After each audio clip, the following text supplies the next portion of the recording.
I'm not even looking at you. You is pretty much Destiny and Destiny 2, because they obviously don't own Halo, and anything before that isn't really relevant, right? So that's really all.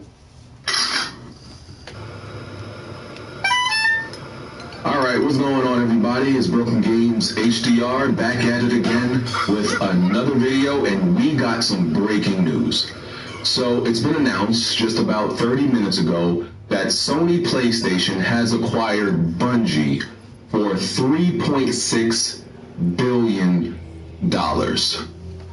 So there's a lot to unpack here, and I'm going to try to break it down. I'm going to give you my personal thoughts on this acquisition. I'm going to give you the pros and the cons about this. But first, what I want to start out with is to everybody on the internet, on the Twitter, that was making these claims, the fake insiders. Oh, PlayStation's actually going to go after EA. It's going to go after Konami. It's going to go after Capcom. No, it's going to be Square. Please shut the hell up.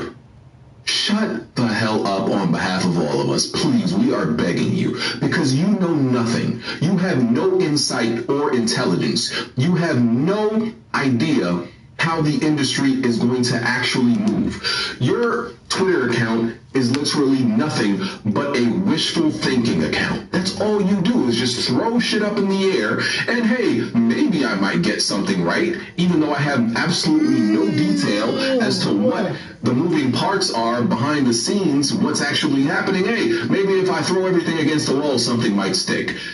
But all you're doing is passing around misinformation. So can you please just shut the hell up and let things happen, and when they happen, just report it? Because I'm just sick of it, honestly. You make me sick. Shut up. You don't know nothing.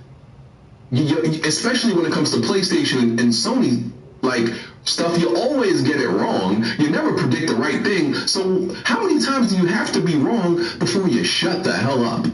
Okay? That's number one. I just wanted to get that out the way. Now, the next thing, right? So, Bungie. We all know Bungie has several games under their belt. They're most known for Halo. That's really what they gained their name off of, right? They made Halo 1, 2, 3, ODST, and Reach. And then we know after that, 343 took over, right? They had this long relationship with Microsoft during those time periods.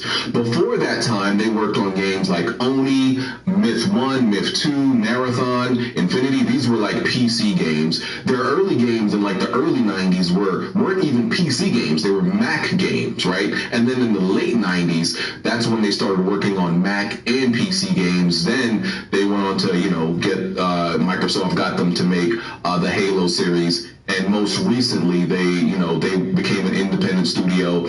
And well, they were technically always independent because Microsoft never bought them, but all their games were published by Microsoft, and Microsoft owned the Halo IP. And based on what I know, Destiny, Bungie owns the Destiny IP, but Activision at the time, during Destiny 1, published it for them.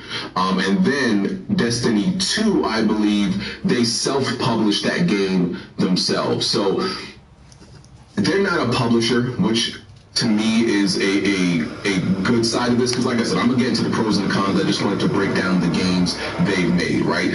And as far as like what they own and their assets, the IPs they own, they don't own much. The only thing they really own of value is pretty much Destiny and Destiny 2, because